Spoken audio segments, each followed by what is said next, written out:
Well, my friends, remember when I said the Democrat Party was lost and broken? Well, I didn't realize just how bad it was until today when Maryland Senator Chris Van Hollen flew to El Salvador to stump and show support for an MS-13 gang member named Kilmar Abrego Garcia. His first name literally has the word kill in it. Now, Chris Van Hollen's trip to El Salvador was an utter calamity on his taxpayer dime. He wasn't even allowed to see Abrego Garcia. He looked like a fool and a dimwit. Good for you, Chris Van Hollen. The Democrat Party platform right now is basically men and women's sports, MS-13, open borders, Tren de Aragua, and wars around the world. In 2028, if you are a transgender member of MS-13, you could be the Democrat nominee. One thing President Trump is a genius at doing is getting his opposition to take insane, indefensible stances. So right now, the Democrat Party, they are getting behind MS-13. They are the party of gang members. If you have a face tattoo, if you ran into the country illegally, the Democrat Party wants to promote you, they want to wrap you up and give you a hug and a kiss. President Trump is so good at doing this, it needs to be studied by scientists and scholars because right now the Democrats, they are coming down on the 20% of every single 80-20 issue. If you are a gang member, a criminal, rapist, murderer, they want to keep you here in the country. If you're a man, they want to put you in women's sports, as we've seen with Janet Mills in Maine. She does not want to comply with the executive order, but she is about to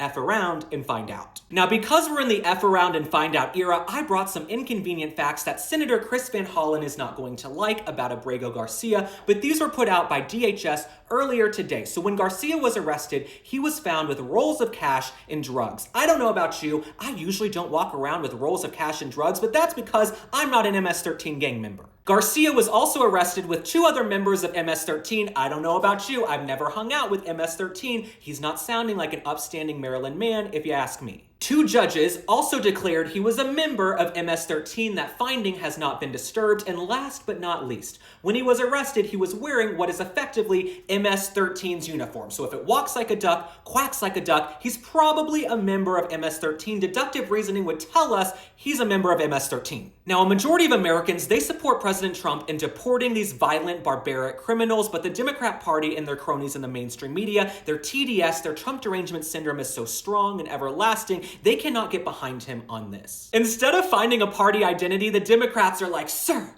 how dare you deport these MS-13 rapists, murderers, and criminals? You are a terrible person." The Democrat Party, they are living la vida loca. They have gone full la cucaracha crazy on that side of the aisle because they want to defend MS-13. If President Trump said he loved MS-13, they would hate them, but because it's Trump, they have to do the exact opposite. And what's hilarious to me about the Democrat Party is that they are total hypocrites. They say they are feminist, they want to support and uplift women, while these gang members are attacking women in horrific, violent ways I won't even explain on here. Men are also hurting women in women's sports. The Democrats, they don't want to come down on the right side of history on that one either. So the Democrats, you are hypocrites because you do not actually care about protecting women or women's spaces. Women feel safer walking down the street in President Trump's America, not because of you Democrats. Last but not least, earlier today, the White House invited Patty Morin, the mother of Rachel Morin, who was a 37-year-old mother of 5 who was horrifically, violently murdered by an illegal migrant. They invited her to come share her story at the White House press briefing.